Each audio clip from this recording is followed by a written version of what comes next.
கன்னி ராசிக்கு பார்க்கும்போது கன்னி ராசிக்கு 10ல் குரு சஞ்சாரம் செய்கிறார். எனவே 10ல் குரு பதவியை தொலைக்க மாட்டார். பதவியில் கவனமுடன் செயல்பட வேண்டும் என்ற நோக்கில்தான் கூறப்பட்டுள்ளது. பொதுவாக அடுத்தவரை நம்பி எந்த தொழிலிலும் நிர்வாகத்திலும் முழுமையாக விட்டுவிடக்கூடாது. உங்களுடைய நிர்வாகத் திறமை நேரடியாக இருக்க வேண்டும். அந்த வழிகளில் தொழில் மேன்மையை ஏற்படுத்தி விடலாம். சம்பாத்தியம் சிறப்பாக இருக்கும்.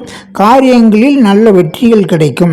உங்களுக்கு 2ஆம் இடத்துக்கு குரு பார்ப்பதால் தன யோகம் சிறப்பாக இருக்கும்.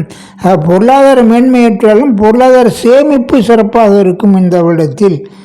எனவே குடும்பத்தில் ஒற்றுமை இருக்கும். பேச்சில் நயம் இருக்கும். அடுத்ததாக உங்களுக்கு 4ஆம் இடத்தை குரு பார்ப்பதால் வீடு வாகன நிலப்புல வசதிகள், தாய் வழி உறவுகள் சொத்துக்கள் சிறப்பாக இருக்கும். கல்வி மேன்மை ஏற்படும். நல்ல பழக்க வழக்கங்கள், ஒழுக்கம், பண்பாடு சிறப்பாகவே இருக்கும்.